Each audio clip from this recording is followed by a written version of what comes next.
السلام عليكم ورحمة الله وبركاته. أعوذ بالله من الشيطان الرجيم. بسم الله الرحمن الرحيم.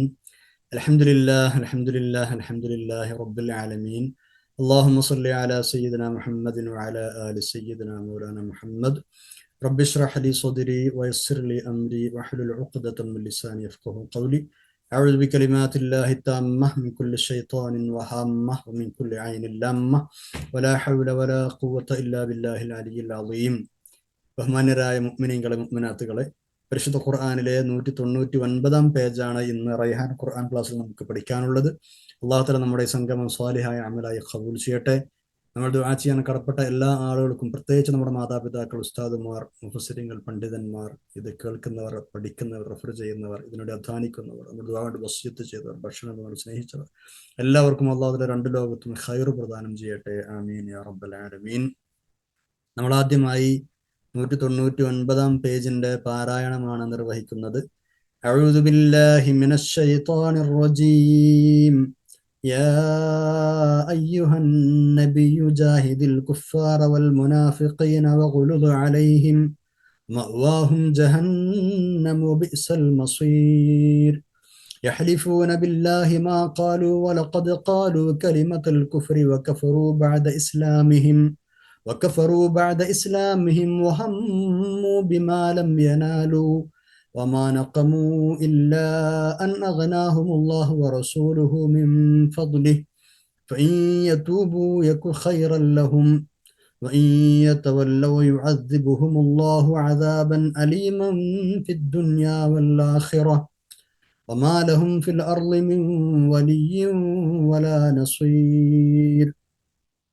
ومنهم من آحد الله لئن آتانا من فضله لنصدقن ولنكونن من الصالحين فلما آتاهم من فضله بخلوا به وتولوا وهم معرضون فعاقبهم نفاقا في قلوبهم إلى يوم يلقونه بما أخلفوا الله ما وعدوه وبما كانوا يكذبون. ألم يعلموا أن الله يعلم سرهم ونجواهم وأن الله علام الغيوب. الذين يلمزون المطوعين من المؤمنين في الصدقات والذين لا يجدون إلا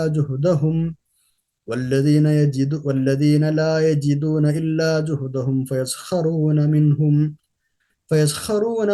سخر الله منهم ولهم عذاب أليم. صدق الله العلي العظيم. സൂറത്തു തൗബയിലെ 73 മുതൽ 79 വരെയുള്ള 7 ആയത്തുകളാണ് നമ്മൾ ഓതി വെച്ചത്. 10ാമത്തെ ജുസ്ഇൽ 199 പേജ്. മുനാഫിക്കുകളെ കുറിച്ച്, അതായത് കപട വിശ്വാസികളെ കുറിച്ചായിരുന്നു നമ്മൾ പറഞ്ഞു വന്നിരുന്നത്. മറ്റുള്ളവരോടെന്ന പോലെ തന്നെ വളരെ സൗമ്യമായിട്ടാണ് നബി സല്ലല്ലാഹു അലൈഹി വസല്ലമ തങ്ങൾ മുനാഫിക്കുകളോടും പെരുമാറിയിരുന്നത്. അവരുടെ കള്ളത്തരങ്ങൾ കണ്ടില്ല, കേട്ടില്ല എന്നൊക്കെ വെച്ച് ക്ഷമിക്കുകയായിരുന്നു അവിടുന്ന് ചെയ്തത്. പക്ഷേ അത് അവർ മുതലെടുക്കുകയാണ് ചെയ്തത്. അതുകൊണ്ട് തന്നെ അത്തരക്കാരോട് പരുഷമായി തന്നെ പെരുമാറണം എന്നാണ് ഇനി അല്ലാഹു തആല പറയുന്നത്. അങ്ങ് ഇതുവരെ സൗമ്യമായി പെരുമാറി, പക്ഷെ അതവർ മുതലെടുത്തു. അതുകൊണ്ട് ഇനി ആ സൗമ്യമായ പെരുമാറ്റം വേണ്ട, ഇനി കർശനമായ നിലപാടുകൾ എടുക്കാം. 73ാമത്തെ ആയത്ത് നോക്കൂ. അഊദു ബില്ലാഹി മിനശ് ശൈത്വാനിർ റജീം. യാ അയ്യുഹൻ നബിയ്യു ജാഹിദിൽ കുഫാറ വൽ മുനാഫിഖീന വഗ്ലുദ് അലൈഹിം വമഅവാഹും ജഹന്നം വബിഅ്സൽ മസീർ. യാ അയ്യുഹൻ നബി, അല്ലയോ നബിയെ സല്ലല്ലാഹു അലൈഹി വസല്ലം, ജാഹിദ്, അങ്ങ് സമരം ചെയ്യുക, അങ്ങ് പടപൊരുതുക. ആരോട്? അൽ കുഫാർ, സത്യനിഷേധികളോട്. പിന്നെ ആരോടും? വൽ മുനാഫിഖീന, കപട വിശ്വാസികളോടും. വഗ്ലുദ് അലൈഹിം, അവരോട് പരുഷമായി പെരുമാറുകയും ചെയ്യുക. അഗ്ലള എന്നൊക്കെ പറഞ്ഞാൽ പരുഷമായി പെരുമാറി, അതിന്റെ അംറു ഫിഅലാണ്. വഗ്ലുദ് അലൈഹിം, അവരോട് പരുഷമായി പെരുമാറുകയും ചെയ്യണം. വമഅവാഹും ജഹന്നം, അവരുടെ അഭയസങ്കേതം നരകമാണ്. വബിഅ്സൽ മസീർ, ആ ആവാസ കേന്ദ്രം എത്ര ദുഷിച്ച സ്ഥലമാണ്. അവരുടെ മടക്കസ്ഥലം, അവരുടെ അഭയസ്ഥലം, മസീർ, എത്ര ദുഷിച്ച സങ്കേതമാണ്. ബിഅ്സ എന്ന് പറഞ്ഞാൽ ദുഷിച്ചത് എന്നർത്ഥം. ജാഹിദ് എന്ന് പറഞ്ഞാൽ ജിഹാദ്, സമരം ചെയ്യുക എന്നാണ് അർത്ഥം. ജിഹാദ്, മുജാഹദത്ത് എന്നൊക്കെ പറഞ്ഞാൽ ധർമ്മസമരം എന്നൊക്കെ സാധാരണ നമ്മൾ അർത്ഥം പറയാറുണ്ട്. ഇക്കാലത്ത് വല്ലാതെ തെറ്റിദ്ധരിച്ചു പോയ ഒരു പദം കൂടിയാണ് അല്ലെ. ഇസ്ലാമിക വിരുദ്ധർ, ഇസ്ലാമിന്റെ ശത്രുക്കൾ സ്ഥാനത്തും അസ്ഥാനത്തും ഒക്കെ ഉപയോഗിക്കുന്ന ഒരു പദമാണ് ജിഹാദ് എന്നത്. ഇവിടെ ഇമാം റാഗിബ് എന്നവർ റഹിമഹുല്ലാഹ് അർത്ഥം പറഞ്ഞതുപോലെ ശത്രുവിനെ ചെറുക്കാൻ എല്ലാ കഴിവും വിനിയോഗിക്കുക എന്നാണ് ഇവിടെ ജാഹിദ് എന്ന് പറഞ്ഞതിന്റെ ഉദ്ദേശം. അപ്പോ ജിഹാദ് എന്ന് പറഞ്ഞത് പല കോലത്തിലാവാം. ശത്രുവിനെ ചെറുക്കാനുള്ള എല്ലാ കഴിവും വിനിയോഗിക്കുക, അത് പല രൂപത്തിലുണ്ടാവും. അത് പ്രത്യക്ഷത്തിലുള്ള ശത്രുവിനോടാവാം ചിലപ്പോ, അപ്പൊ നേരിട്ട് ഏറ്റുമുട്ടേണ്ടി വരും. കാണാത്ത ശത്രുവായ പിശാചിനോടാവാം, സ്വന്തം ദേഹത്തോടാവാം. ഇങ്ങനെ 3 തരത്തിൽ ജിഹാദ് ഉണ്ട്. പുറമേയുള്ള ശത്രുക്കളോട്, പിശാചിനോടുള്ള ജിഹാദ്, സ്വന്തം ദേഹത്തോടുള്ള ജിഹാദ്.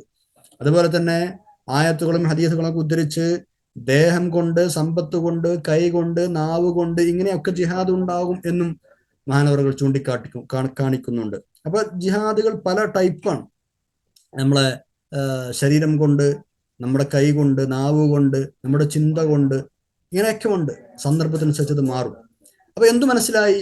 നേരിട്ട് ശത്രുക്കളുമായി യുദ്ധക്കളത്തിൽ ഇറങ്ങി നടത്തുന്ന ധർമ്മയുദ്ധങ്ങൾ അടക്കമുള്ള എല്ലാത്തരം സമരങ്ങളും ഉൾപ്പെടുന്ന ഒരു വാക്കാണ് ജിഹാദ്. നേരിട്ട് നടത്തുന്ന ജിഹാദ് അടക്കം അതല്ലാത്ത മറ്റേതൊക്കെ ടൈപ്പ് യുദ്ധങ്ങളുണ്ടോ അതെല്ലാം ഉൾക്കൊള്ളുന്ന ഒരു പദമാണ് ജിഹാദ്. അത് സന്ദർഭത്തിനനുസരിച്ച് അതിന്റെ രീതികളും ശൈലികളും വ്യത്യാസപ്പെടും എന്ന് മാത്രം. അവിശ്വാസികളോടുള്ള സമരം എന്ന് പറയുമ്പോൾ അവരോടുള്ള നേരിട്ടുള്ള യുദ്ധമാണ് പ്രധാനമായും ഉദ്ദേശിക്കപ്പെടുന്നത്. കപടവിശ്വാസികളോടുള്ള സമരം എന്ന് പറയുമ്പോൾ അത് അങ്ങനെ ഒരു നേരിട്ടുള്ള യുദ്ധമല്ല. അങ്ങനെ ഒരിക്കലും റസൂലുള്ളാഹി സ്വല്ലല്ലാഹു അലൈഹി വസല്ലം ചെയ്തിട്ടുമില്ല. പിന്നെയോ ന്യായങ്ങളും തെളിവുകളും ഒക്കെ നിരത്തി അവരെ ഇരുത്തുക എന്നതാണ് ആ ജിഹാദ്. അവരുന്നയിക്കുന്ന വാസ്തവ വിരുദ്ധമായ കാര്യങ്ങൾ ഗണ്ണിക്കുക, അവർക്കെതിരെ നിയമ നടപടികൾ സ്വീകരിക്കുക. ഇതൊക്കെയാണ് ഇവിടെ ജാഹിദ് എന്ന് പറഞ്ഞത് കൊണ്ടുള്ള ഉദ്ദേശം. മുനാഫിക്കുകളോടാവുമ്പോൾ, കാഫിര്യങ്ങളോടാവുമ്പോൾ വ്യത്യാസം ഉണ്ടാവും. ഓക്കെ, അപ്പോ ഈ മുനാഫിക്കുകളോട് നബി സല്ലല്ലാഹു അലൈഹി വസല്ലം തങ്ങൾ സ്വീകരിച്ച സമരമുറകളും ഇതൊക്കെ തന്നെയായിരുന്നു, അല്ലാതെ നേരിട്ടുള്ള ഏറ്റുമുട്ടൽ നടന്നിട്ടില്ല. അപ്പൊ ജാഹിദ് എന്നതിന്റെ അർത്ഥം സന്ദർഭത്തിനനുസരിച്ച് മാറും എന്ന് മനസ്സിലാക്കുക. ജിഹാദ് എന്ന് കേൾക്കുമ്പോഴേക്കും അത് എന്തൊക്കെയോ ആണ് എന്ന് പറഞ്ഞ് തെറ്റിദ്ധരിപ്പിക്കുന്ന ഒരു പ്രവണത ഇന്ന് പൊതുവെ കണ്ടുകൊണ്ടിരിക്കുന്നുണ്ട്. അതിന്റെ അർത്ഥം മനസ്സിലാക്കാത്തത് കൊണ്ടാണ്. സത്യനിഷേധികളോടുള്ള സമരം വാളുകൊണ്ടും കപടവിശ്വാസികളുടെ സമരം നാവുകൊണ്ടുമാണ് എന്ന് പല സ്വഹാബികളും പറഞ്ഞതും ഇവിടെ മനസ്സിലാക്കുക. അവരുടെ നാവുകൊണ്ട് യുദ്ധം ചെയ്യണം എന്നാൽ അവിടെ അവരുടെ വാദങ്ങളൊക്കെ ഗണ്ണിച്ച് അവരെ ഇരുത്തേണ്ടിടത്ത് ഇരുത്തണം എന്നാണ് പറഞ്ഞതിന്റെ അർത്ഥം. ഈ ആയത്തിനെ വിശദീകരിച്ചുകൊണ്ട് മഹാനായ ഇബ്നു അബ്ബാസ് റളിയല്ലാഹു അൻഹു പറയുന്നത്, സത്യനിഷേധികളോട് വാളുകൊണ്ടും കപടവിശ്വാസികളോട് നാക്കുകൊണ്ടും യുദ്ധം ചെയ്യാൻ അല്ലാഹു തആല കൽപ്പിക്കുകയാണ് എന്നാണ്. അവരോട് സൗമ്യത കാണിക്കരുത് എന്ന് ആജ്ഞാപിക്കുകയാണ്. ഇതാണ് ഈ ആയത്തിൽ പറഞ്ഞ ജിഹാദ് എന്ന് മഹാന്മാരായ മുസ്ലിങ്ങളൊക്കെ ഇമാം ലഹാഖ് അടക്കമുള്ളവർ റഹിമഹുല്ലാഹ് രേഖപ്പെടുത്തിയിട്ടുണ്ട്. സത്യവിശ്വാസികളോട് സൗമ്യമായ രീതിയിൽ പെരുമാറണമെന്ന് 26-ാം സൂക്തത്തിൽ 226-ാം അധ്യായത്തിൽ 215-ാമത്തെ ആയത്തിൽ നബിയോട് അല്ലാഹു തആല പറഞ്ഞിട്ടുണ്ട്. വഖ്ഫിദ് ബിസ്മില്ലാഹിർ റഹ്മാനിർ റഹീം വഖ്ഫിദ് ജനാഹക ലിമൻ ഇത്തബഅക മിനൽ മുഅ്മിനീൻ. സൂറത്തു ശുഅറയിലെ 215-ാമത്തെ ആയത്താണ്. മുഅ്മിനീങ്ങൾക്ക് ചിറക് താഴ്ത്തി കൊടുക്കണം എന്ന് പറഞ്ഞാൽ അവരോട് നല്ല നിലയ്ക്ക് പെരുമാറണം എന്നർത്ഥം. അതേസമയം അവിശ്വാസികളോടും കപടവിശ്വാസികളോടും പരുഷമായി പെരുമാറണം. വഖുലുദ് അലൈഹിം എന്നാണ് ഈ ആയത്തിൽ നമ്മൾ പഠിച്ചത്. ഇനി 74-ാമത്തെ ആയത്തിലേക്ക് നമ്മൾ കടക്കുകയാണ്. ഇനിയുള്ള ആയത്തുകൾ ഇങ്ങനെ പഠിച്ചു പോകുമ്പോൾ ഈ കപടവിശ്വാസികൾ എത്രത്തോളം അധപ്പതിച്ചവരാണ് എന്നും എത്രമാത്രം ദുഷിച്ച മനസ്സാണ് അവർക്കുള്ളത് എന്നും, എന്നിട്ടും അള്ളാഹും റസൂലും അവരുടെ എത്രമാത്രം വിട്ടുവീഴ്ച മനോഭാവത്തോടെയാണ് പെരുമാറിയത് എന്നും മനസ്സിലാക്കാം. ഇനി പറയാൻ പോകുന്ന സംഭവങ്ങൾ നടന്ന അതേ സമയത്തു തന്നെ അവതരിച്ചതാണ് ഇനിയുള്ള ആയത്തുകളൊക്കെ. ആ സംഭവങ്ങൾ നടന്ന അതേ സമയത്ത് തന്നെ അവതരിച്ചത്. അതുകൊണ്ട് ഓരോന്നും കൂടുതൽ വിശദീകരിക്കാതെ സൂചനാ രൂപത്തിലും ചുരുങ്ങിയ വാക്കുകളിലുമാണ് അല്ലാഹു തആല ഓർമ്മിപ്പിക്കുന്നത്. ഒന്നാമതായി പറയുന്നത്, ഈ കപടവിശ്വാസികൾ അവിശ്വാസത്തിന്റെ വാക്ക് കലിമത്തുൽ കുഫ്ർ അവർ പറഞ്ഞിട്ടുണ്ട്. എന്നിട്ടും ഞങ്ങൾ അങ്ങനെ പറഞ്ഞിട്ടില്ല, കുഫറിന്റെ വാചകം ഞങ്ങൾ പറഞ്ഞിട്ടില്ല എന്ന് അള്ളാഹുവിന്റെ പേരിൽ കള്ളസത്യം ചെയ്ത് പറയുകയാണ് അവർ. യഹ്ലിഫൂന ബില്ലാഹി മാ ഖാലു, ഞങ്ങൾ അങ്ങനെ പറഞ്ഞിട്ടില്ല എന്നവർ സത്യം ചെയ്ത് പറയുന്നു. ഇതാണ് ആദ്യം പറയുന്നത്. നബി സല്ലല്ലാഹു അലൈഹി വസല്ലം തങ്ങളെ പറ്റി ഈ മുനാഫിഖീങ്ങളായ ആളുകൾ പല ആക്ഷേപങ്ങളും കുത്തുവാക്കുകളും പറയാറുണ്ട്. നബി സല്ലല്ലാഹു അലൈഹി വസല്ലം തങ്ങൾ അത് അറിയുകയും അവരോട് ചോദിക്കുകയും ചെയ്യും, നിങ്ങൾ അങ്ങനെ പറഞ്ഞിരുന്നു എന്ന്. അപ്പൊ അവരെന്ത് പറയും? ഏയ് ഞങ്ങൾ അങ്ങനെ പറഞ്ഞിട്ടേ ഇല്ല എന്ന് സത്യം ചെയ്ത് പറഞ്ഞ് രക്ഷപ്പെടും, തടിയൂരും. ഇമാം ലഹാഖ് റഹ്മത്തുള്ളാഹി അലൈഹി പറയുന്നുണ്ട്, ചില മുനാഫിക്കുകൾ നബി സല്ലല്ലാഹു അലൈഹി വസല്ലം തങ്ങളോടൊപ്പം തബൂക്കിലേക്ക് പുറപ്പെട്ടിരുന്നു. ആ പുറപ്പെട്ട കൂടെ പോയ ആളുകൾ അവർ ഒറ്റക്കാവുമ്പോൾ, അവർ മാത്രം ഒരു സ്ഥലത്താവുമ്പോൾ എന്താവും? നബി സല്ലല്ലാഹു അലൈഹി വസല്ലം തങ്ങളെ കളിയാക്കും, സഹാബികളെ ആക്ഷേപിക്കും, ദീനിനെ കളിയാക്കി സംസാരിക്കും. ഒരിക്കൽ ഇത്തരം സംസാരങ്ങൾ ഹുദൈഫ റളിയല്ലാഹു അൻഹു കേട്ടിട്ട് അത് നബി സല്ലല്ലാഹു അലൈഹി വസല്ലം തങ്ങളുടെ അടുത്ത് പോയി പറഞ്ഞു, ഇങ്ങനൊക്കെ പറഞ്ഞിട്ടുണ്ട് അവര്. അപ്പൊ അവരെ വിളിച്ചിട്ട് ചോദിച്ചു, നിങ്ങൾ അങ്ങനെ പറഞ്ഞിരുന്നോ? അവരെന്താ പറഞ്ഞത്? അള്ളാഹുവിനെ പിടിച്ച് സത്യം ചെയ്ത് ഞങ്ങൾ അങ്ങനെ പറഞ്ഞിട്ടേ ഇല്ല. അപ്പോഴാണ് നമ്മൾ ഇനി പഠിക്കാൻ പോകുന്ന ആയത്ത് അവതരിച്ചത്. തിരുനബി സല്ലല്ലാഹു അലൈഹി വസല്ലം തങ്ങളെ കുറിച്ച് ആക്ഷേപിച്ച് സംസാരിക്കുക എന്നത് കുഫറിന്റെ വാക്കാണ്, കലിമത്തുൽ കുഫറാണത്. മുസ്ലിങ്ങളാണ് എന്ന് പരസ്യപ്പെടുത്തിയതിനു ശേഷം അത്തരം വാക്കുകൾ കൊണ്ട് കുഫറാണ് ഈ മുനാഫിക്കീങ്ങൾ ഇപ്പോൾ വെളിപ്പെടുത്തിയിരിക്കുന്നത്. തബൂക്കിൽ നിന്ന് മടങ്ങി വരുമ്പോ വഴിയിൽ വെച്ച് ഒരു കൂട്ടം മുനാഫിക്കുകൾ നബി സല്ലല്ലാഹു അലൈഹി വസല്ലം തങ്ങളെ ചതിച്ച് കൊല്ലാൻ ശ്രമിച്ചിരുന്നു, പക്ഷെ നടന്നില്ല.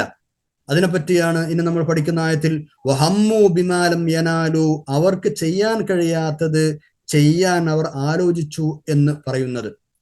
ചെയ്യാൻ കഴിയാത്തത് ചെയ്തു എന്ന് പറയുന്ന ഉദ്ദേശം നബി സല്ലല്ലാഹു അലൈഹി വസല്ലം തങ്ങളെ കൊല്ലാൻ അവർ ശ്രമിച്ചു എന്നാണ്.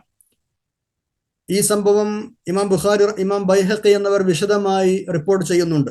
മുഖം മൂടി ധരിച്ച ഒരു സംഘം രാത്രിയുടെ ഇരുട്ടിൽ നബി സല്ലല്ലാഹു അലൈഹി വസല്ലം തങ്ങളെ കൊല്ലാനായിരുന്നു ഗൂഢാലോചന നടത്തിയത്. ആ സംഘത്തിലെ ആളുകളെ കുറിച്ചെല്ലാം പിന്നീട് നബി സല്ലല്ലാഹു അലൈഹി വസല്ലം തങ്ങൾ പറഞ്ഞു കൊടുത്തിട്ടുണ്ട് അമ്മാർ, ഹുദൈഫ റളിയല്ലാഹു അൻഹുമ എന്നവർക്ക്. തബൂക്കിൽ നിന്ന് മടങ്ങി വരുമ്പോഴാണ് ശ്രമം നടന്നത്, വധശ്രമം നടന്നത്.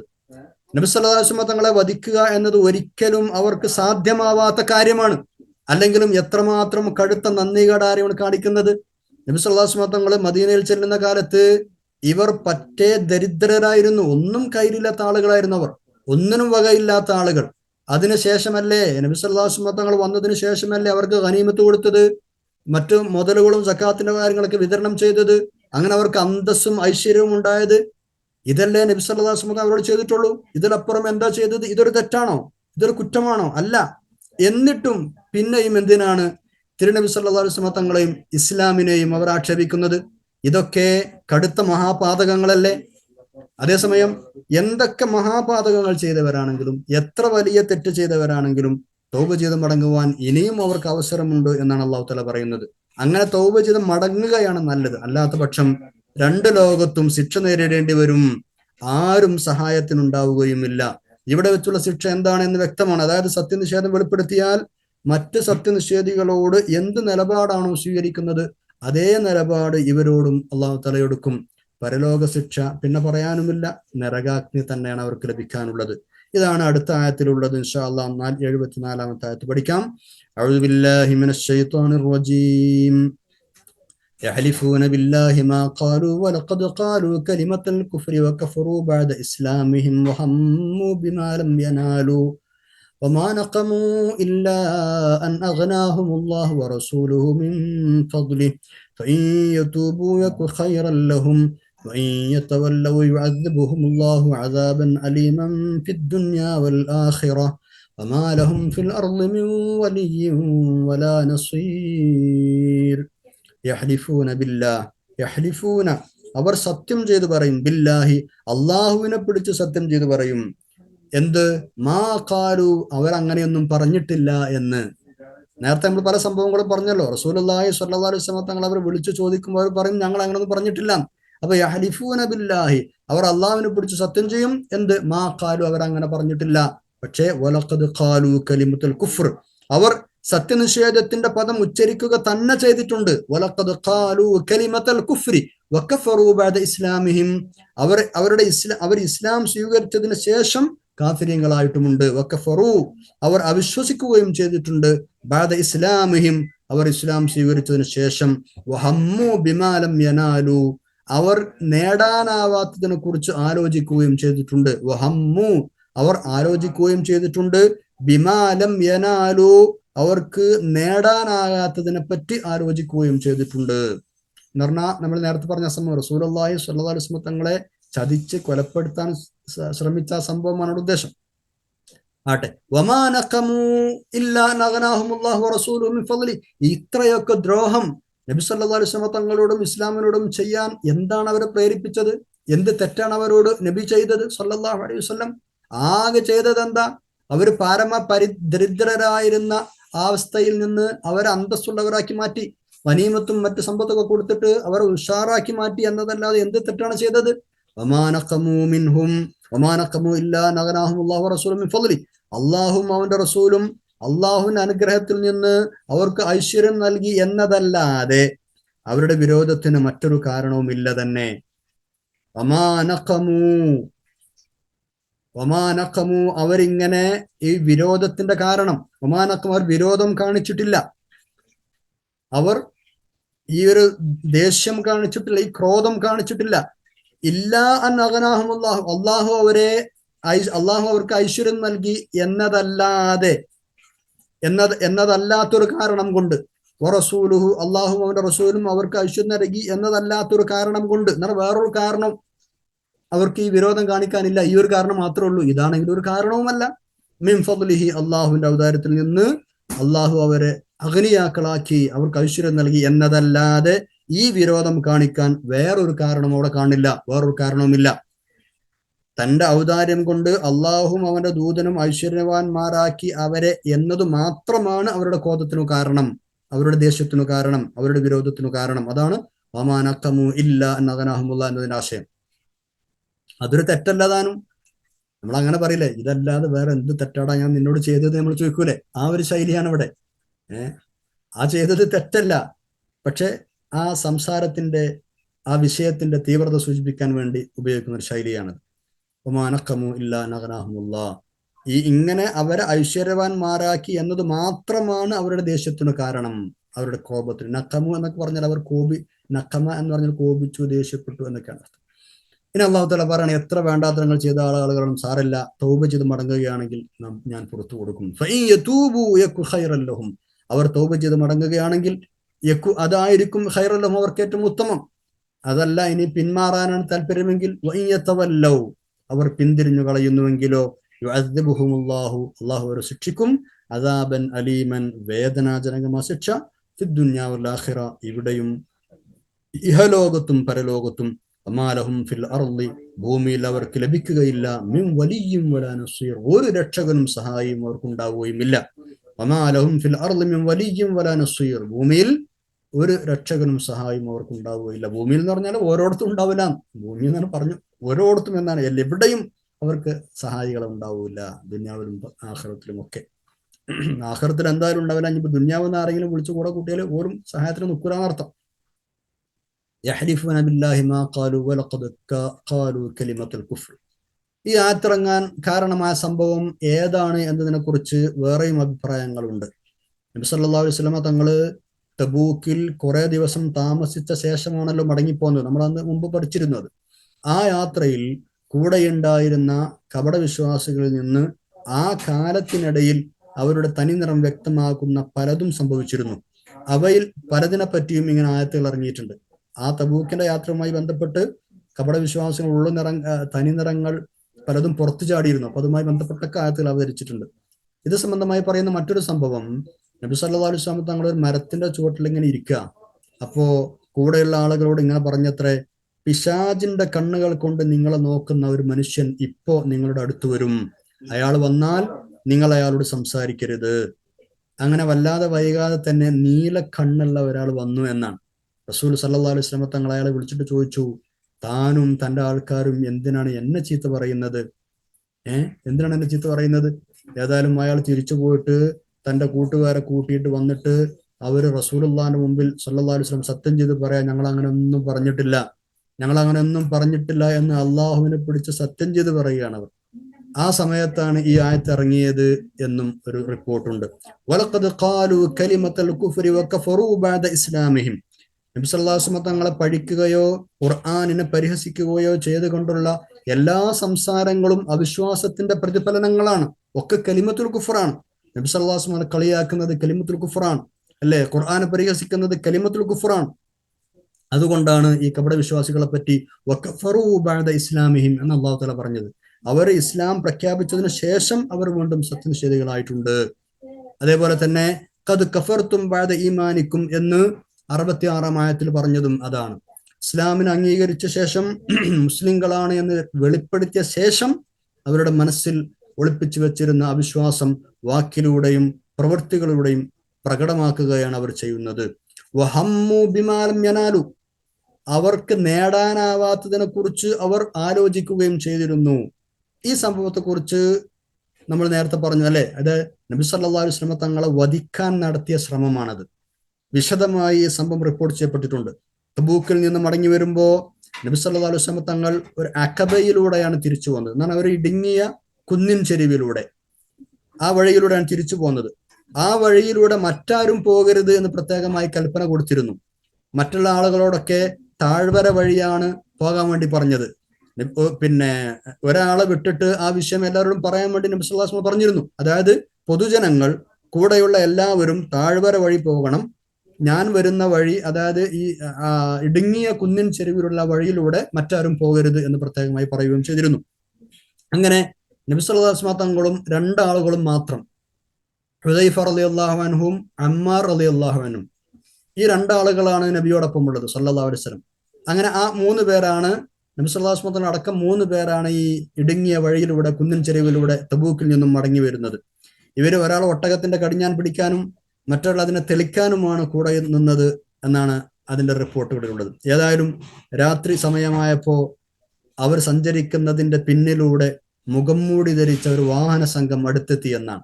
ഇടുങ്ങിയ ആ വഴിയിൽ ഉയരത്തു നിന്ന് നബി സല്ലല്ലാഹു അലൈഹി വസല്ലം തങ്ങളെ താഴേക്ക് തള്ളി വീഴ്ത്തി അപായപ്പെടുത്തണം, കൊല്ലണം എന്നതായിരുന്നു അവരുടെ പദ്ധതി. ഈ രഹസ്യം നബി സല്ലല്ലാഹു അലൈഹി വസല്ലം തങ്ങൾക്ക് നേരത്തെ അല്ലാഹു തആല അറിയിച്ചു കൊടുക്കുകയും ചെയ്തിരുന്നു. ഏതായാലും കൂടെ ഉണ്ടായിരുന്ന സ്വഹാബികൾ മുഖം മൂടി അണിഞ്ഞു വരുന്ന ആളുകളെ കണ്ടപ്പോൾ തടഞ്ഞു നിർത്തി. നബി സല്ലല്ലാഹു അലൈഹി വസല്ലം തങ്ങൾ വാഹനപ്പുറത്തു നിന്ന് ഇറങ്ങി ഒച്ചയുണ്ടാക്കി, ശബ്ദമുണ്ടാക്കി. ആ സമയത്ത് ഒന്നും പറയാതെ അവർ ആ ശ്രമം ഉപേക്ഷിച്ച് തിരിച്ചു പോവുകയും ചെയ്തു. ഇതാണ് സംഭവം. അങ്ങനെ ആ സംഘത്തിലെ ആളുകൾ ആരൊക്കെയാണ് എന്ന് നിങ്ങൾക്കറിയാമോ എന്ന് കൂടെ ഉണ്ടായിരുന്ന ഹുദൈഫ റളിയല്ലാഹു അൻഹുവിനോട് അമ്മാർ റളിയല്ലാഹു അൻഹു നബി സല്ലല്ലാഹു അലൈഹി വസല്ലം ചോദിച്ചു. അവർ മറുപടി പറഞ്ഞു, അറിയില്ല എന്ന് പറഞ്ഞു. ആ വാഹനങ്ങളെ ഞങ്ങൾക്ക് മനസ്സിലായി, അവർ വന്ന വാഹനങ്ങൾ മനസ്സിലായി, പക്ഷെ ആളുകളെ ഞങ്ങൾക്ക് മനസ്സിലായിട്ടില്ല. അപ്പോ നബി സല്ലല്ലാഹു അലൈഹി വസല്ലം തങ്ങളെ കാര്യങ്ങളൊക്കെ വിശദമായി പറഞ്ഞു കൊടുത്തു. അവർ വന്നത് എന്നെ വധിക്കാനാണ്, ഇന്ന ആളുകളൊക്കെയാണ് അവർ, ഓരോരുത്തരുടെയും പേരും അവരുടെ സ്വകാര്യമായി പറഞ്ഞു കൊടുത്തു. അപ്പൊ ഇവർ ചോദിച്ചു, സഹാബത്ത് ചോദിച്ചു, നബിയെ സല്ലല്ലാഹു അലൈഹി വസല്ലം, നിങ്ങൾക്ക് അവരെ ഇത്ര വ്യക്തമായി അറിയാമെങ്കിൽ എന്നാ പിന്നെ അവരെ കൊന്നുകളഞ്ഞുകൂടെ, അതിനങ്ങേക്ക് കൽപ്പന തന്നുകൂടെ? അപ്പോ അതിന് മറുപടി പറഞ്ഞത് എന്താ, മുഹമ്മദ് സല്ലല്ലാഹു അലൈഹി വസല്ലം കുറെ ആളുകളെയും കൂട്ടി യുദ്ധത്തിന് പോയിട്ട് ജയിച്ചിട്ട് മടങ്ങി വരുമ്പോ കൂടെയുള്ള ആളുകളെ തന്നെ കൊന്നുകളഞ്ഞു എന്ന് ആളുകൾ പറയില്ലേ, അതിനിടവരുത്തേണ്ട, അതുകൊണ്ട് അങ്ങനെ ഒരു നടപടിയിലേക്ക് പോകേണ്ട. 15 പേരായിരുന്നു അത്രേ ആ സംഘത്തിൽ ഉണ്ടായിരുന്നത്, 15 ആളുകൾ. അതിൽ 3 പേർ നിരപരാധികളായിരുന്നു, ഈ ഗൂഢാലോചനയെ പറ്റി അറിയാത്ത ആളുകളായിരുന്നു. ബാക്കി 12 പേരാണ് ഈ ക്രൂരകൃത്യത്തിന് ഒരുമ്പിട്ടത് എന്ന് ഇമാം മുസ്ലിം തങ്ങൾ റിപ്പോർട്ട് ചെയ്ത ഹദീസിൽ കാണാം. വേറൊരു റിപ്പോർട്ടിൽ ഈ 12 പേരും ഒരിക്കലും സ്വർഗത്തിൽ കടക്കുകയില്ല എന്നും കൂടെ റസൂലുള്ളാഹി സ്വല്ലല്ലാഹു അലൈഹി വസല്ലം ചേർത്ത് പറഞ്ഞതായിട്ടുണ്ട്. അതുപോലെ തന്നെ ആ കൂട്ടത്തിലെ 8 പേർക്ക് മാരകമായ രോഗം പിടിപെടുമെന്നും നബി സല്ലല്ലാഹു അലൈഹി വസല്ലം പറഞ്ഞിരുന്നു അത്രേ. ആട്ടെ, വമാ നഖമു ഇല്ലാ അൻ അഗ്നാഹുമുല്ലാഹു വറസൂലുഹു മിൻ ഫദ്ലിഹി. ഈ മുനാഫിക്കുകളുടെ നന്ദികേട് എത്രത്തോളമാണ് എന്ന് മനസ്സിലാക്കി തരികയാണ്.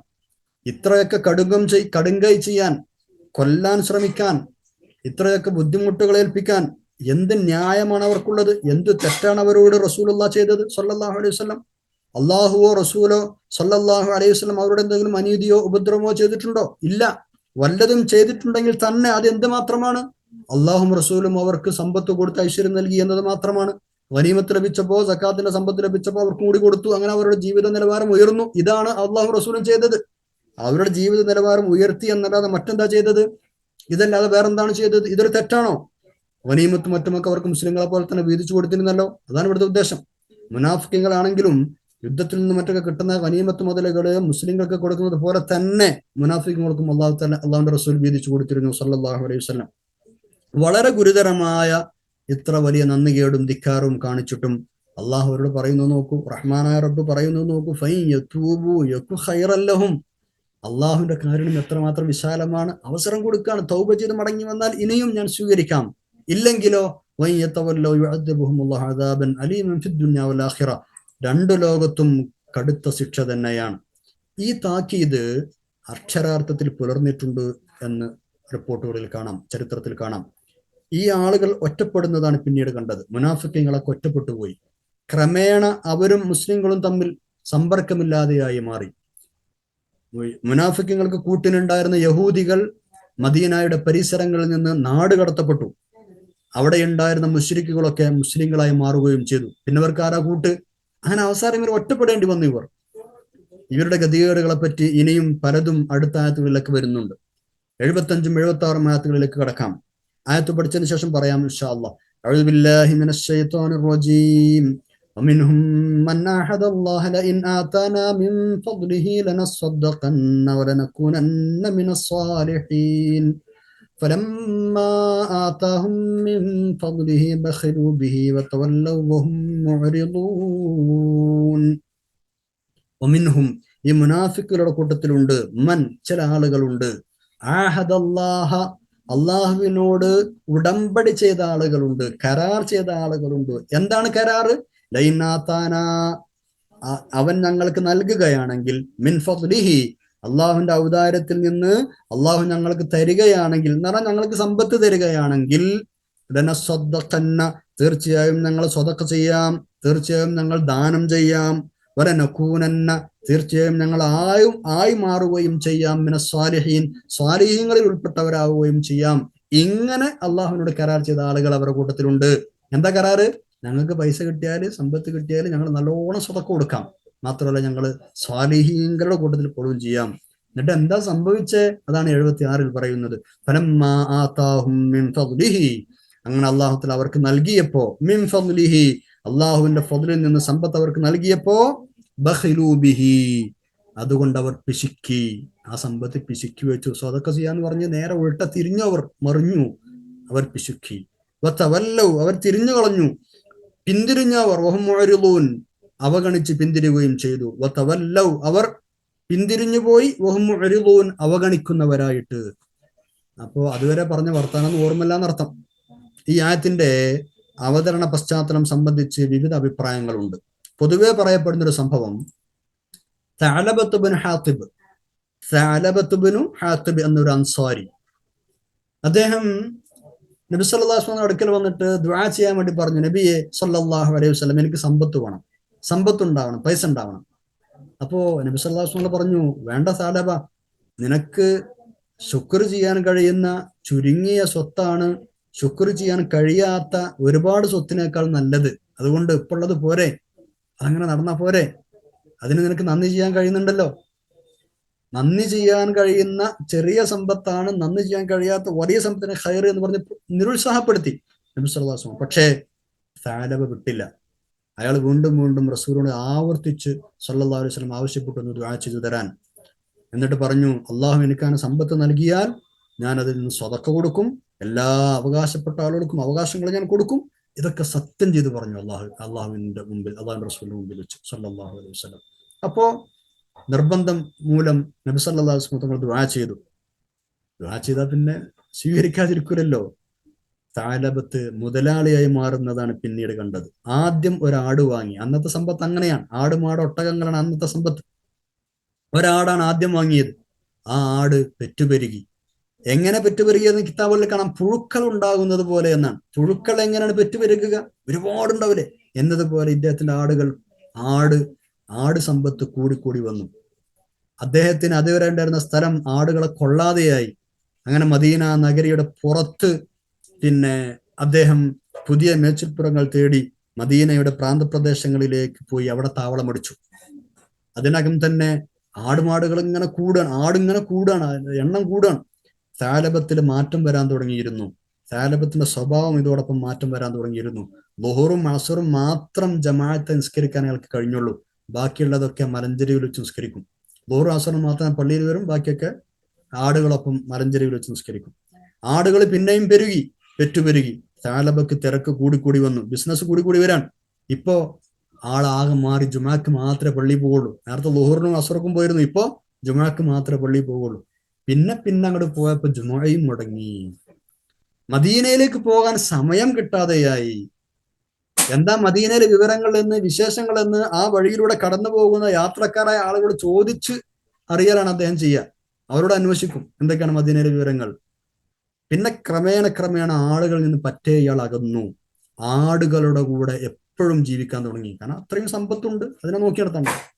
ആ ഇടെയാണ് നബി സല്ലല്ലാഹു അലൈഹി വസല്ലം തങ്ങള് സാലബയെ കുറിച്ച് കൂടെയുള്ളവരോട് അന്വേഷിച്ചത്. എന്താ സാലബന്റെ വർത്താനം, ഒരു വിവരമില്ലല്ലോ, പള്ളിയിലൊന്നും കാണുന്നില്ലല്ലോ. അപ്പോഴാണ് കാര്യങ്ങളൊക്കെ ആളുകൾ പറഞ്ഞു കൊടുത്തത്.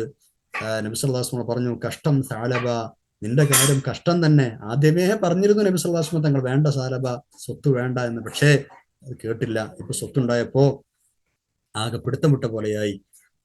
അങ്ങനെയാണ് കുറച്ചു കഴിഞ്ഞപ്പോ ഇനി നമ്മൾ പഠിക്കാൻ പോകുന്ന ഈ സൂറത്തിൽ തന്നെ 103-ാമത്തെ ആയത്തായ സ്വതക്ക, ആളുകളിൽ നിന്ന് സക്കാത്ത് സ്വീകരിക്കണം. സ്വതക്ക എന്ന് പറഞ്ഞാൽ സക്കാത്ത് സ്വീകരിക്കണം എന്ന് പറഞ്ഞിട്ട് ആയത്തിറങ്ങുന്നത്.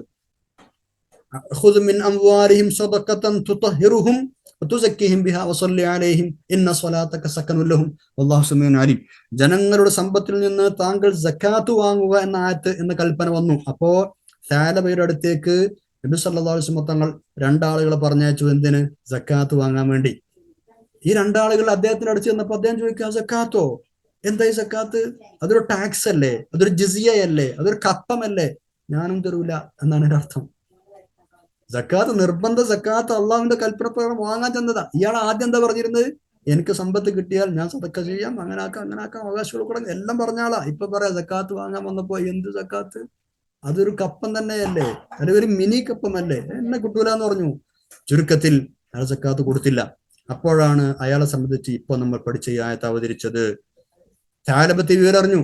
ആളുകൾ പറഞ്ഞു സാലബത്തിനോട്, ഇങ്ങനൊക്കെ ഒരു ആയത്ത് നിങ്ങളെ കുറിച്ച് ഇറങ്ങിയിട്ടുണ്ട് എന്ന് പറഞ്ഞു. ഈ ആയത്ത് ഇറങ്ങിയപ്പോൾ ഇയാൾക്ക് പേടിയായി. അയാൾ അടുത്ത ബന്ധുക്കൾ എന്ന് വിവരങ്ങൾ പറഞ്ഞു.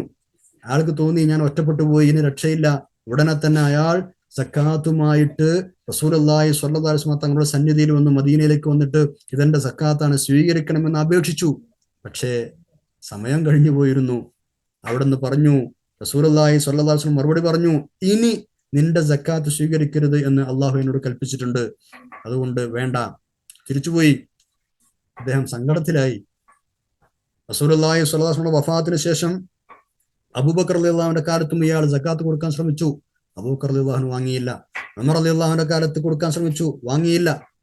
ഉസ്മാൻ റളിയല്ലാഹു അൻഹുവിന്റെ കാലത്തും സക്കാത്ത് കൊടുക്കാൻ ശ്രമിച്ചു, വാങ്ങിയില്ല. അവരാരും വാങ്ങിയില്ല. അവസാനം ഉസ്മാൻ റളിയല്ലാഹുവിന്റെ കാലത്താണ് ഇയാൾ മരണപ്പെട്ടത് എന്നും ചരിത്രങ്ങളിൽ കാണാം. ഇതാണ് ഈ ആയത്ത് അവതരിക്കാനുണ്ടായ കാരണം. ഇവിടെ നമ്മൾ നന്നായി ശ്രദ്ധിക്കേണ്ട ആളുകളാണ്. 77-ാമത്തെ ആയത്ത് കൂടെ ഇതിനോട് ചേർത്ത് പഠിക്കണം. അഊദു ബില്ലാഹി മിനശ് ശൈത്വാനിർ റജീം. ഫഅഖബഹും നിഫാഖൻ ഫീ ഖുലൂബിഹിം ഇലാ യൗമി യൽഖൗനഹു ബിമാ അഖ്ലഫുല്ലാഹ മാ വഅദൂഹു വബിമാ കാനൂ യക്ദിബൂൻ. ഫഅഖബഹും, ഇങ്ങനെ വാഗ്ദത്തം ലംഘിച്ചതിന്റെ പേരിൽ, സമ്പത്ത് കിട്ടിയാൽ ഞങ്ങളെല്ലാം ചെയ്യാം എന്ന് പറഞ്ഞ ആ വാഗ്ദത്തം ലംഘിച്ചതിന്റെ പേരിൽ, അതിന്റെ അനന്തരഫലമായി അല്ലാഹു തആല അവരുടെ ഖൽബിൽ നിഫാഖിനെ കുടിയിരുത്തി, കാപട്യമുണ്ടാക്കി. ഫഅഖബഹും, അവർക്ക് അനന്തരമായി കൊടുത്തു, നിഫാഖൻ, കാപട്യം അനന്തരമായി കൊടുത്തു, ഫീ ഖുലൂബിഹിം, അവരുടെ ഹൃദയത്തിൽ, ഇലാ യൗമി യൽഖൗനഹു, അല്ലാഹുവിനെ കാണുന്നത് വരെ, ഖിയാമത്ത് നാൾ വരെ എന്നർത്ഥം. എന്താ കാരണം? ബിമാ അഖ്ലഫുല്ലാഹ മാ വഅദൂഹു, അവർ അള്ളാഹുവിനോട് വാഗ്ദത്തം ചെയ്തത് ലംഘിച്ചതിന്റെ പേരിൽ. അഖ്ലഫ എന്ന് പറഞ്ഞാൽ ലംഘിച്ചു. അപ്പൊ ബിമാ അഖ്ലഫുല്ലാഹ, അള്ളാഹുവിനോട് ലംഘിച്ചതിന്റെ പേരിൽ, മാ വഅദൂഹു, അവർ കരാർ ചെയ്തത്, വബിമാ കാനൂ യക്ദിബൂൻ, അവർ നുണ പറഞ്ഞു എന്നതുകൊണ്ട്. സമ്പത്ത് കയ്യിലെത്തുമ്പോ മട്ട് മാറുന്ന ആളുകളാണ് പലരും. പലരുടെയും സ്വഭാവം മാറും. കപട വിശ്വാസികളും അങ്ങനെ തന്നെയാണ്. കപട വിശ്വാസികളുടെ ലക്ഷണമാണത്.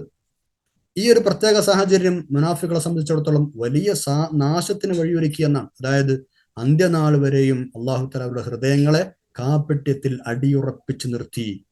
അതാണ് ഈ ആയത്തിന്റെ ആശയം. കാരണം അള്ളാഹുമായി അവർ ചെയ്ത കരാർ ലംഘിച്ചു എന്നതു തന്നെ, ഒരു നിയന്ത്രണവുമില്ലാതെ കള്ളത്തരങ്ങൾ പറഞ്ഞു എന്നതു തന്നെ. സുബ്ഹാനല്ലാഹ്.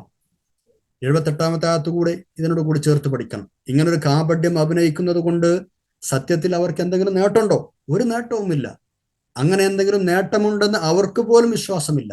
എല്ലാ രഹസ്യവും പരസ്യവും അറിയുന്നവനാണ് അള്ളാഹു എന്ന് കൃത്യമായി മുനാഫിക്കുകൾക്കറിയാം. തങ്ങളുടെ എന്നല്ല, പ്രപഞ്ചത്തിലെ ഏതു കാര്യവും വളരെ സൂക്ഷ്മമായും വിസ്തൃതമായും അറിയുന്നവനാണ് അള്ളാഹു തആല. ഇതും അവർക്കറിയാം. അങ്ങനെ ഒളിപ്പിച്ചു വെച്ചത് കൊണ്ടോ, നുണ പറഞ്ഞത് കൊണ്ടോ, ആളുകളെ പറ്റിച്ചത് കൊണ്ടോ ഇതൊന്നും ആരും അറിയില്ല എന്ന് അവർക്ക് പോലും വിശ്വാസമല്ല. അതാണ് അള്ളാഹു തആല 78 ചോദിക്കുന്നത്. അഊദു ബില്ലാഹി മിനശ് ശൈത്വാനിർ റജീം അലം യഅലമൂ അന്നല്ലാഹ യഅലമു സിർറഹും വനജ്വാഹും വഅന്നല്ലാഹ അല്ലാമുൽ ഗുയൂബ്. അലം യഅലമൂ, അവർ മനസ്സിലാക്കുന്നില്ലേ, അവർ അറിയുന്നില്ലേ, അന്നല്ലാഹ, നിശ്ചയമായും അല്ലാഹു തആല യഅലമു, അറിയും, സിർറഹും, അവരുടെ രഹസ്യം, വനജ്വാഹും, അവരുടെ പരസ്യങ്ങൾ, എല്ലാ രഹസ്യങ്ങളും. നജ്വ എന്ന് പറഞ്ഞാൽ ഗൂഢാലോചനകൾ കേട്ടോ, ഗൂഢാലോചനകൾ. സിർ എന്ന് പറഞ്ഞാൽ രഹസ്യം, നജ്വ എന്ന് പറഞ്ഞാൽ ഗൂഢാലോചന. അപ്പൊ അള്ളാഹു തആല അവരുടെ രഹസ്യങ്ങളെയും ഗൂഢാലോചനകളെയും കുറിച്ച് അറിയും എന്ന്, അറിയുക തന്നെ ചെയ്യുമെന്ന് ഇവരെന്താ മനസ്സിലാക്കാത്തത്? അല്ലാമുൽ ഗുയൂബ്, അള്ളാഹു ഗൈബുകളൊക്കെ അറിയുന്ന ആളാണ് എന്നും, എല്ലാ അദൃശ്യകാര്യങ്ങളും, ഗൈബ് എന്ന് പറഞ്ഞാൽ അദൃശ്യകാര്യങ്ങൾ, ഗുയൂബ് അദൃശ്യകാര്യങ്ങൾ, എല്ലാ അദൃശ്യകാര്യങ്ങളും അറിയുന്നവനാണ് എന്നും എന്താണ് അവർ മനസ്സിലാക്കാത്തത്?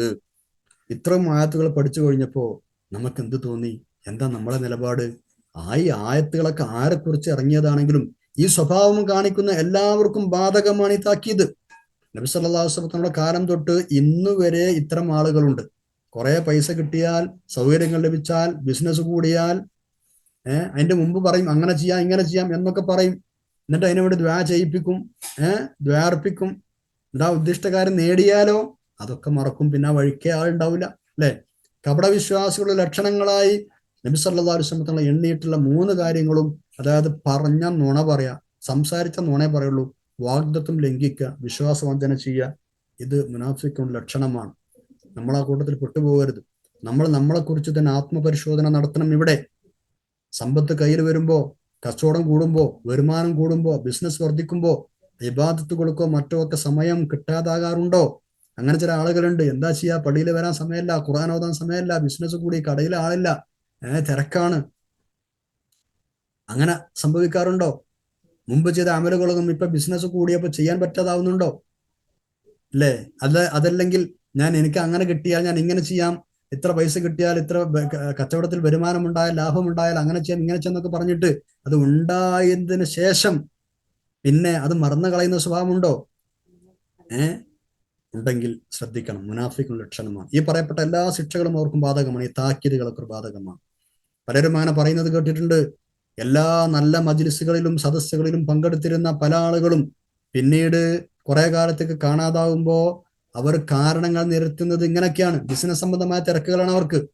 എന്താ ചെയ്യണത്? വരാൻ കഴിയുന്നില്ല, ക്ലാസ് കേൾക്കാൻ കഴിയുന്നില്ല, പഠിക്കാൻ കഴിയുന്നില്ല, മക്കളെ നോക്കാൻ കഴിയുന്നില്ല, ഉത്തരവാദിത്തങ്ങൾ നിറവേറ്റാൻ കഴിയുന്നില്ല, അള്ളാഹുവിനോട് കുറച്ച് സമയം ഒഴിഞ്ഞിരിക്കാൻ കഴിയുന്നില്ല, നേരെ നിസ്കരിക്കാൻ പറ്റുന്നില്ല, സുന്നത്ത് നിസ്കാരങ്ങൾക്ക് സമയമല്ല. എന്തിനാണ് അങ്ങനെയൊക്കെ സമ്പത്ത് ഉണ്ടാകുന്നത്? ആട്ടെ, നമ്മൾ തന്നെ ആത്മപരിശോധന നടത്തുക. അള്ളാഹു തആല തൗഫീഖ് ചെയ്യട്ടെ. അള്ളാഹു തആല നല്ല ബോധം തരട്ടെ. ആമീൻ യാ റബ്ബൽ ആലമീൻ. 79ാമത്തെ ആയത്തിലേക്കാണ് നമ്മൾ കടക്കുന്നത്. 58ാമത്തെ ആയത്തിൽ നമ്മൾ പഠിച്ച പോലെ സ്വത്ത് ഭാഗിച്ചു കൊടുക്കുമ്പോൾ നബി സല്ലല്ലാഹു അലൈഹി വസല്ലമ തങ്ങൾ നീതി പാലിക്കുന്നില്ല എന്ന് പറഞ്ഞ് നബി സല്ലല്ലാഹു അലൈഹി വസല്ലമ തങ്ങളെ കുറ്റം പറഞ്ഞ നിഫാഖുള്ള മുനാഫിക്കങ്ങളെ കുറിച്ച് അല്ലെ നമ്മൾ പറഞ്ഞിരുന്നല്ലോ. അപ്പൊ നബി സല്ലല്ലാഹു അലൈഹി വസല്ലമ തങ്ങളെ തന്നെ കുറ്റം പറഞ്ഞവർ മറ്റുള്ള ആളുകളെ വെറുതെ വിടുവോ? ഏതായാലും വെറുതെ വിടൂലല്ലോ. തബൂക്ക് യുദ്ധത്തിന് വേണ്ടി തബൂക്ക് യുദ്ധത്തിന് പോകാൻ വേണ്ടി ഒരുങ്ങാണ് നബിയും സഹാബത്തും സല്ലല്ലാഹു അലൈഹി വസല്ലം. പരമാവധി സംഭാവന തരാൻ വേണ്ടിയിട്ട് ആളുകളോട് പറയുന്നുണ്ട്. സത്യവിശ്വാസികളെ, മുഅ്മിനീങ്ങളെ നബി സല്ലല്ലാഹു അലൈഹി വസല്ലം പ്രോത്സാഹിപ്പിക്കുകയാണ്. പരമാവധി സംഭാവന തരണം, കാരണം വലിയ റിസ്ക് ഉള്ള യാത്രയാണ്. അങ്ങനെ പറഞ്ഞപ്പോ നമ്മൾ മുമ്പ് വിഷയം പറഞ്ഞിരുന്നു. ഉമർ റളിയല്ലാഹു അൻഹു, ഉസ്മാൻ റളിയല്ലാഹു അൻഹു, അബ്ദുറഹ്മാൻ ബിൻ ഔഫ് റളിയല്ലാഹു അൻഹു തുടങ്ങിയ പല സ്വഹാബികളും വലിയ വലിയ തുകകൾ സംഭാവനയായി കൊടുത്തു. നിർബന്ധത്തിനോ മറ്റുള്ള പ്രേരണക്കോ ഒന്നും വഴങ്ങിയല്ല. സ്വയം താല്പര്യപ്രകാരം അവർക്ക് അള്ളാഹുവിന്റെ വഴിയിൽ ആ സമ്പത്ത് ചെലവഴിച്ചു. അള്ളാഹുവിന്റെ പ്രീതി മാത്രം ലക്ഷ്യം വെച്ചിട്ടായിരുന്നു അതൊക്കെ ചെയ്തത്. പക്ഷേ അതൊക്കെ ജനങ്ങളെ കാണിക്കാനും വേണ്ടിയാണ്, വലിയ ആളുകളാണെന്ന് പറയാൻ വേണ്ടിയാണ് എന്നൊക്കെ മുനാഫിക്കുകൾ പറഞ്ഞു വരുത്തി. ഈ സ്വഹാബികൾ ഈ കാശ് കൊടുക്കുന്നത് ആൾക്കാരെ കാണിക്കാൻ വേണ്ടിയാണ് അത്രേ, വലിയ ആളുകളാണെന്ന് പറയാൻ വേണ്ടിയാണ് അത്ര. അങ്ങനെ പറഞ്ഞു വരുത്തി അവരുടെ ഉദ്ദേശശുദ്ധി ഇവർ ചോദ്യം ചെയ്തു. അതുപോലെ തന്നെ കൂട്ടത്തിൽ പല ആളുകളുണ്ട് വലിയ വലിയ സംഖ്യ കൊടുക്കാൻ കഴിയാത്ത ആളുകൾ. അതിന് ആഗ്രഹമുണ്ട്, പക്ഷെ വഴിയില്ല. അതിന് കഴിയാത്ത ആളുകൾ. എന്നാലും അധ്വാനിച്ചും കൂലിപ്പണിയെടുത്തുമൊക്കെ പരമാവധി അവരും സംഭാവനകൾ നൽകിക്കൊണ്ടിരുന്നു. സ്വാഭാവികമായും അത് ചെറിയ സംഖ്യ ഉണ്ടാവുള്ളൂ, ശരിയാണ്. അങ്ങനെ കൊടുത്ത ആളുകളെയും ഈ കപട വിശ്വാസികൾ വെറുതെ വിട്ടില്ല. അവർ പറയും ഭ്രാന്താണ് അവർക്ക്, അള്ളാഹുവിനും റസൂലിനും അവരെ ഈ ചെറിയ സംഖ്യന്റെ സംഭാവന ഒന്നും ആവശ്യമില്ല എന്നൊക്കെ പറഞ്ഞ് കളിയാക്കും. അവരുടെ ഇത്തരം ആക്ഷേപങ്ങളും പരിഹാസങ്ങളും ഒക്കെ അതിന് തക്ക ശിക്ഷ അല്ലാഹു തആല കൊടുക്കുമെന്നാണ് 79 പറയുന്നത്. അഊദു ബില്ലാഹി മിനശ് ശൈത്വാനിർ റജീം. الذين يلمزون المطوعين من المؤمنين في الصدقات والذين لا يجدون إلا جهدهم فيسخرون منهم سخر الله منهم ولهم عذاب أليم. الذين ഒരു വിഭാഗം ആളുകൾ, മുനാഫിഖീങ്ങളായ ഒരു വിഭാഗം ആളുകൾ എന്താണ് അവർ ചെയ്യുന്നത്? യൽമിസൂന, അവർ കുറ്റപ്പെടുത്തുന്നു. യൽമിസൂന എന്ന് പറഞ്ഞാൽ ആക്ഷേപിക്കുന്നു, പരിഹസിക്കുന്നു, കുറ്റപ്പെടുത്തുന്നു. ആരെ? അൽ മുത്തവ്വിഈന, സ്വയം സന്നദ്ധരായി ദാനം ചെയ്യുന്നവരെ, വളണ്ടിയർലി സ്വയം സന്നദ്ധരായി ദാനം ചെയ്യുന്ന ആളുകളെ. ആരുടെ കൂട്ടത്തിൽപ്പെട്ട? മിനൽ മുഅ്മിനീന, മുഅ്മിനീങ്ങളുടെ കൂട്ടത്തിൽപ്പെട്ട, മുഅ്മിനീങ്ങളിൽ നിന്ന് സ്വയം സന്നദ്ധരായി ദാനം ചെയ്യുന്ന ആളുകളെ കുറ്റപ്പെടുത്തുന്ന ആളുകൾ, പരിഹസിക്കുന്ന, ആക്ഷേപിക്കുന്ന ആളുകൾ. പിന്നാരെയും വല്ലദീന ലാ യജിദൂന ഇല്ലാ ജുഹുദഹും, അധ്വാനിച്ച് കിട്ടിയ കുറഞ്ഞ വസ്തു ദാനം ചെയ്യുന്ന ആളുകളെയും, വല്ലദീന ഒരു വിഭാഗം ആളുകളെയും കുറ്റം പറയുന്നവർ, ലാ യജിദൂന അവരുടെ അടുത്തില്ല, അവർ കണ്ടെത്തിക്കുകയില്ല, അവരുടെ അടുത്തില്ല, ഇല്ലാ ജുഹുദഹും കഠിനമായി അധ്വാനിച്ച് കിട്ടുന്ന കുറഞ്ഞ വസ്തുവല്ലാതെ, കുറഞ്ഞ സമ്പത്തല്ലാതെ. ജുഹുദ് എന്ന് പറഞ്ഞാൽ കഠിനമായി അധ്വാനിക്കുക എന്നൊക്കെ അർത്ഥം പറയാം. അപ്പോൾ ജുഹുദ് കഠിനമായി അധ്വാനിച്ച് കിട്ടിയ കുറഞ്ഞ സമ്പത്തല്ലാതെ അവരുടെ അടുത്ത് വേറൊന്നുമില്ല.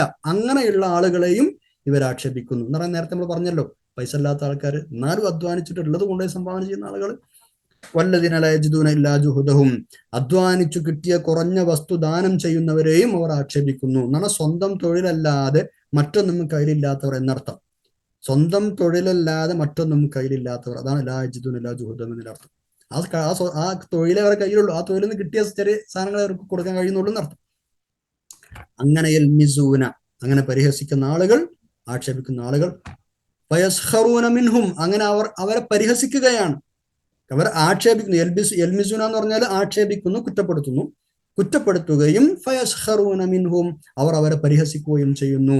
എന്നിട്ട് അല്ലാഹു തആല പറയാണ് സഖിറല്ലാഹു മിൻഹും, അള്ളാഹു അവരുടെ ആ പരിഹാസത്തിന് പ്രതിക്രിയ ചെയ്യുക തന്നെ ചെയ്യും.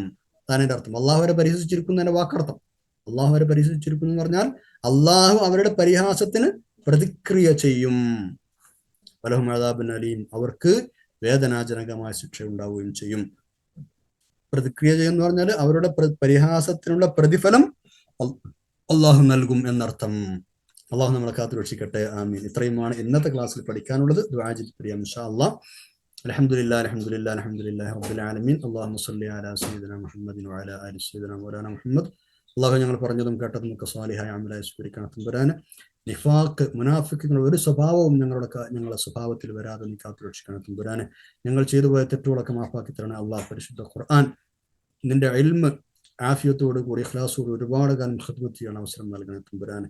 അതുകൊണ്ട് വസിയത്ത് ചെയ്ത ഒരുപാട് ആളുകൾ, മാതാപിതാക്കൾ, ഉസ്താദുമാർ, ഞങ്ങളോട് സ്നേഹം കാണിച്ചവർ, ഞങ്ങൾ കടപ്പെട്ട ആളുകൾ എല്ലാവർക്കും നീ പുറത്തു കൊടുക്കണം തമ്പുരാൻ. അവരുടെയും ഞങ്ങളുടെ ആഖിബത്ത് നന്നാക്കണം അല്ലാഹ്. ആഖിറം നന്നാക്കി തരണം തമ്പുരാനെ. ദുനിയാവും ആഖിറം സലാമത്താക്കി തരണം അല്ലാഹ്. രോഗികൾക്ക് ശിഫ നൽകണം തമ്പുരാനെ. اللهم اجعل جمعنا هذا جمعا مرحوما وتفرقنا من بعده تفرقا معصوما ولا تجعل اللهم فينا ولا منا ولا معنا شقيا ولا مطرودا ولا محروما. ربنا آتنا في الدنيا حسنة وفي الآخرة حسنة وقنا عذاب النار. ربنا تقبل منا إنك أنت السميع العليم وتب علينا إنك أنت التواب الرحيم. آمين برحمتك يا أرحم الراحمين. وصلى الله تعالى وسلم على خير خلق سيدنا محمد وعلى آله وصحبه أجمعين. سبحان ربك رب العزة عما يصفون وسلام على المرسلين والحمد لله رب العالمين.